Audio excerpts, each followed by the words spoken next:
अस्सलाम वालेकुम बेगम की पलटन। तो भाई साहब यहाँ पर हमने 2019 रेगुलर बैंक रिकन्सिलेशन का काम करना है। तो भाई देखो, इसको सॉल्व करने से पहले एक आदत मतलब एक छोटी सी अच्छी बात ये है कि भाई रात को सोने से पहले एक रुकू कुरान पाक का पढ़ के सो। तो यार मतलब पूरे दिन में हम लोग दुनिया के तमाम तर काम कर ही रहे होते हैं। तो रात को सोते हुए अगर अपनी आखिरत भी अच्छी करनी है, रात भी अच्छी करनी है, दिन भी अच्छा करना है, अपनी ज़िंदगी को संवारना है, तो रात को एक रुकू पढ़ के सो तो नींद भी बहुत अच्छी आती है। तो भाई देखो, यहाँ पर हमारे पास क्वेश्चन कुछ ऐसा था, आपको मतलब कुछ एंट्री समझ नहीं आ रही थी, बहुत ज़्यादा पप्पू एक तो क्वेश्चन है, मुझे काफ़ी अच्छा लगा। ये मैंने इतनी मेहनत की है, पूरा क्वेश्चन इसमें लिखा है और अच्छा खासा लंबा तड़ंगा किस्म का क्वेश्चन था, तो मेरे लिए हिट लैग तो बनता है भाई साहब। तो देखो यहाँ पर क्वेश्चन कुछ ऐसा है, सॉल्व करते करते हम यहाँ पर इसकी एंट्री बनाएंगे। ठीक है, यहाँ पर हमने पर्टिकुलर्स कैश बुक और पासबुक का हमने यहाँ पर कॉलम बना दिया है। अब देखो यहाँ पर हमारे पास क्वेश्चन को सॉल्व करने से पहले यहाँ पर इन्होंने बता दिया कि शहीर एंड कंपनी के बारे में तमाम तरह रिलेटेड एंट्रीज हैं। तो यहाँ पर हमारे पास बैलेंस एज पर करके हमारे पास बैंक स्टेटमेंट यानी कि पासबुक की हमारे पास मौजूद है वैल्यू, कैश बुक की हमारे पास मौजूद है। तो फटाफट से अब हम यहाँ पर बैलेंसेज एज पर करके हमने यहाँ पर इसकी जो वैल्यूज़ हैं 5 लाख इसकी और 9 लाख इसकी जो हमारे पास मौजूद थी वो हमने लिख दी। अब मेन जो सवाल शुरू होता है वो थर्ड से शुरू होता है कि बिल पेएबल हम मतलब मिला है बैंक से, लेकिन अभी तक हमने जो कैश बुक में है वो नहीं लिखा।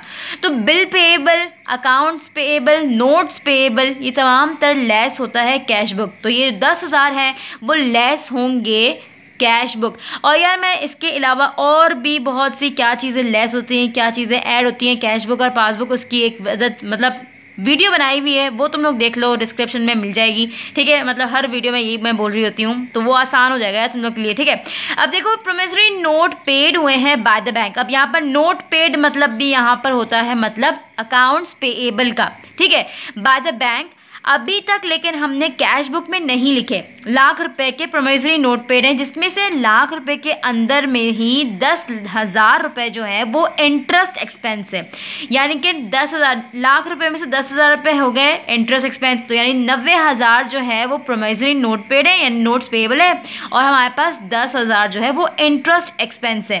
हमारे पास नोट्स पेएबल हमेशा लेस होता है और एक्सपेंस के खर्चे की बात होती है तो भाई साहब कैश बुक में वो भी लेस होता है। तो यहाँ पर अब हम लिखेंगे कैसे, यहाँ पर हमारे को 2 एंट्रीज बनानी पड़ेंगी। लेस कर देंगे नोट्स पेएबल, टोटल हमारे पास अमाउंट थी लाख में से माइनस कर दो इंटरेस्ट का तो 10,000 हो गए। तो नोट्स पेएबल हमारे पास 90,000 माइनस हुआ, यहाँ पर लेस कर दो इंटरेस्ट एक्सपेंस 10,000 रुपये। वैसे हम डायरेक्ट लाख रुपये भी लिख सकते थे, लेकिन एग्जामिनर यहाँ पर देखेगा कि आपने एंट्रीज किस तरीके से बनाई हैं। ठीक है, तो आपने बता दिया कि भाई इंटरेस्ट एक्सपेंस 10,000 रुपये इसका है और नोट्स पेएबल थी 90,000 रुपये, लेस होगी दोनों चीज़ें।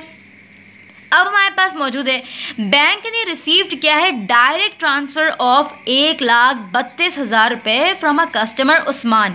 तो भाई साहब direct deposit by a customer हमेशा ऐड होता है कैश बुक, तो ये तुम लिख दोगे, ऐड कर दोगे, add direct deposit by a customer. ठीक है भाई साहब, अब हमारे पास यहाँ पर देखो क्या चीज़ मौजूद है। अब हमारे पास मौजूद कुछ ऐसा है कि बैंक ने पे की है इंश्योरेंस 20,000 रुपये, लेकिन अभी तक कंपनी ने इसको रिकॉर्ड ही नहीं किया, यानी कि कंपनी बुक में या फिर कैश बुक में दोनों का मतलब एक ही होता है।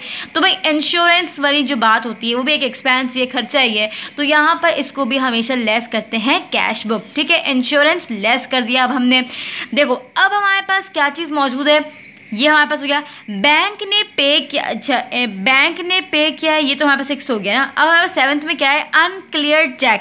तो भाई साहब अनक्लियर्ड चेक जो होते हैं, अगर कहीं पर बात होती है अनक्लियर्ड चेक की, तो ये हमेशा ऐड होता है पासबुक। तो ये अब हम क्या कर देंगे, ऐड कर देंगे अनक्लियर्ड चेक और पासबुक में हम ये लिख देंगे। ठीक है, अब यहाँ पर हमारे पास क्या है, 8 पे आया है dividend collected by bank not recorded in cash book. देखो यहाँ पर डिविडेंड कलेक्टेड मतलब यहाँ पर कोई कलेक्शन की बात हो रही है, इनकम की बात हो रही है। ठीक है, तो जब भी हमारे पास कलेक्शन या फिर इनकम की बात यानी पैसा आने की जब बात होती है तो कैश बुक में हमेशा वो चीज़ ऐड होती है। अगर पैसा जाने की बात होती है तो वो लेस होता है। अब यहाँ पर कलेक्शन हुई है तो वो होगा 1,50,000 रुपये ऐड कैश बुक के अंदर। अब हमारे पास क्या है, ट्रांजैक्शन चार्जेस। तो मैंने आपको पहले ही बता दिया कि जब जाने की बात होती है तो वो चीज़ हमेशा लेस होती है, तो यानी यहाँ पर ट्रांजैक्शन चार्जेस हुए हैं हमारे पास, लेकिन अभी तक हमने भाई साहब कैश बुक में घंटा नहीं लिखा। तो अब हम क्या करेंगे, 15,000 रुपये ट्रांजैक्शन चार्जेस यानी कि लेस होगा, क्योंकि एक्सपेंस या पैसा जाने की बात हो रही है तो हमारे को कैश बुक में लेस करके लिखना पड़ेगा। अब यहाँ पर हमने यहाँ पर क्या मौजूद है कि चेक इशू हुआ है किसको, आमिर भाई को, पेमेंट के लिए 13,000 रुपये की, लेकिन गलती से हमने कैश बुक के अंदर लिख दिया, यानी कंपनी बुक में लिख दिया 31,000 रुपये। भाई देखो, cheque issued but written wrong हमेशा ऐड होता है। 13,000 रुपये का चेक हमने इशू किया था, लेकिन हमने गलती से किताब के अंदर लिख दिया, कैश बुक में लिख दिया 31,000 रुपये। 31,000 में से हमने माइनस किए 13,000 रुपये, तो हमारे पास बचते हैं 18,000 रुपये। इशूड बट रिटन रॉन्ग हमेशा ऐड होता है कैश बुक, ठीक है। ये हमने तमाम तरह यहाँ पर माइनस वगैरह कर दिया जब हमारे पास आ गया आंसर 18,000 रुपये, ठीक है। अब हमारे पास 11th पे आते हैं। 11th में हमारे पास डायरेक्ट लिखा हुआ है अनप्रेजेंटेड चेक 4 लाख रुपए। भाई अनप्रेजेंटेड चेक हमेशा लेस होता है पासबुक, ठीक है। यहाँ पर पासबुक की चीज़ें बहुत कम है, बाकी तमाम से कैश बुक की मौजूद हैं।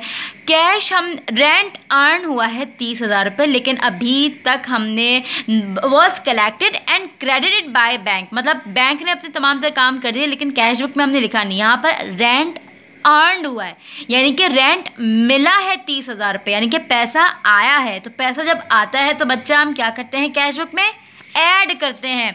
तो अब हमने यहाँ पर क्या कर दिया, रेंट इनकम 30,000 रुपये। अभी देखना आए हैं ना, तो चलिए भी फोन जाएंगे। ज़कात डिडक्टेड हुई है 30,000 रुपये की, तो ज़कात की बात हमेशा लेस होती है कैश बुक। और मार्कअप क्रेडिटेड बाय बैंक, मतलब जब भी मार्कअप क्रेडिटेड बाय बैंक होता है तो वो हमेशा ऐड होता है कैश बुक। ज़कात माइनस हो जाएगी और 70,000 रुपये मार्कअप के ऐड हो जाएंगे, ठीक है। अब हमारे पास यहाँ पर लास्ट जो है वो कुछ ऐसी है कि विड्रॉल किया है कैश हमने 25,000 रुपये का for personal use not recorded into cash book, यानी कि पर्सनल इस्तेमाल के लिए भी, यानी कि हमने पैसा तो निकाला है ना, मतलब पैसा निकला है। तो भाई पैसा जब निकलता है तो कैश बुक को बुरा लगता है और वो तमाम से चीज़ों को लेस कर देता है। तो यहाँ पर 25,000 रुपये भी होंगे माइनस।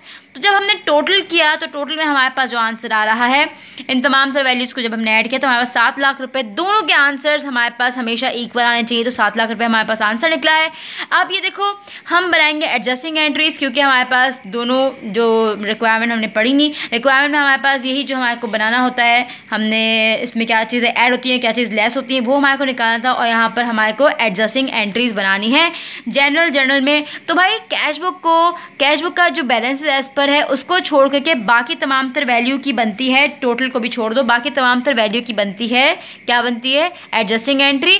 भाई वो वैल्यूज जो कि लेस में है, माइनस में है, वो तमाम तर आती हैं जर्नल में डेबिट साइड के अंदर, और जो बैंक होता है वो क्रेडिट साइड पर आता है, ठीक है। इन तमाम तर को ऐड कर दो, जो टोटल आएगा वो बैंक लिखे होंगे, ठीक है। और वो तमाम तर वैल्यूज जो ऐड में आई हैं वो हमेशा हम क्रेडिट साइड पर लिखते हैं और बैंक आता है डेबिट साइड पर, और देन हम एंट्री बनाते हैं टू रिकॉर्ड द एडजस्टमेंट। उम्मीद है कि आपको ये समझ आ गया होगा। इंशाल्लाह की प्रॉब्लम सॉल्व हो गई होगी। अगर ये वीडियो पसंद आए तो इसको लाइक करो, शेयर करो, सब्सक्राइब करो और अपने तमाम तर लोगों तक भी फैलाओ, ठीक है। अल्लाह हाफ़िज़, बाय।